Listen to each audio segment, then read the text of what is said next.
All right, let's talk about something that shows up in a lot of compensation packages these days, RSUs, or restricted stock units. They sound great, right? A piece of the company. But they can also be kind of confusing.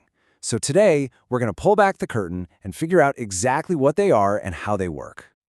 So maybe you just got a job offer with a bunch of RSUs. That's awesome. But you're probably wondering, okay, what's the catch? How does this actually affect my taxes? That's the million-dollar question, right? And it's exactly what we're going to break down right now. First things first, we're going to walk through the entire journey of an RSU. I'm talking from the day they're promised to you to the day you actually own them, and we're going to pinpoint every single moment the tax man gets interested. So, why do companies even bother with these? Well, it's pretty simple actually. They want to get the best people in the door and they want them to stick around. Giving you RSUs means you have a real stake in the company's success. When the company does well, you do well. It's a classic win-win. Okay, so what is a restricted stock unit really? Because it's not actually a share of stock. At least, not yet. The best way to think about it is as a promise. And that's the key right there. It's a promise from your employer that says, hey, we're going to give you these shares in the future, but only if you meet certain conditions. And that whole process, that waiting period, is called vesting. Until you're vested, you don't actually own anything. Now let's clear up a super common point of confusion. RSUs are not the same as stock options. Not even close. RSUs are just given to you. As long as the stock price is more than zero, they're worth something. Stock options, on the other hand, just give you the right to buy stock at a certain price. If the stock's market price drops below that price, guess what? Your options can become completely worthless. This brings us to the moment of truth, the most important day in the life of your RSUs, the vesting date. This is when the company makes good on its promise, and it's also the exact moment the tax clock starts ticking. Okay, if you remember only one thing from this entire explainer, let it be this. RSUs have two potential tax events, and the first one is totally out of your hands. It happens automatically, right at the moment your shares vest. So let's look at a pretty standard schedule. Let's say you get 2,000 RSUs when you're hired. A lot of companies have a one-year cliff. That's a big deal. It means if you leave before your first anniversary, you walk away with nothing. Boof. But once you hit that one-year mark, bam, 500 shares vest. Then you'll typically get another 500 each year after that until you're fully vested. The second no shares vest, the IRS considers it income and they want their cut. The math is actually pretty simple. Just take the number of shares that vested and multiply it by the stock's market value on that day. That total value is treated as ordinary income. You can literally think of it as a cash bonus. It just happens to be paid out in stock.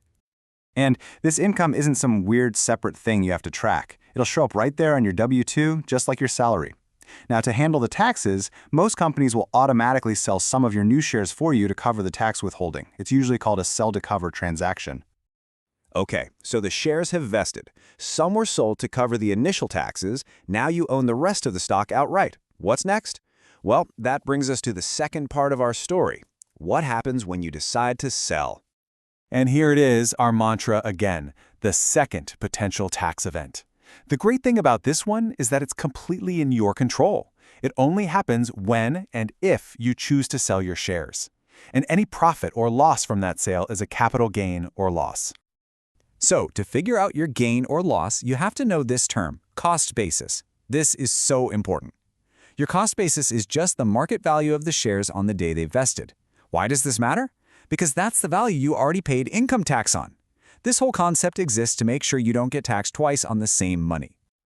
This little chart here really sums up the whole journey perfectly. You've got two main tax moments. First, ordinary income tax on the value when they vest. And second, potential capital gains tax, but only on the growth after they vest when you sell.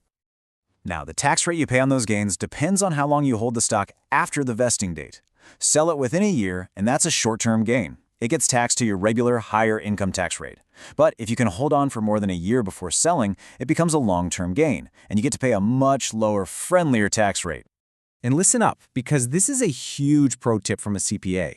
Sometimes the tax forms you get from your brokerage don't report that cost basis correctly. You have to check it yourself. Make sure you're not accidentally getting double taxed on that initial value.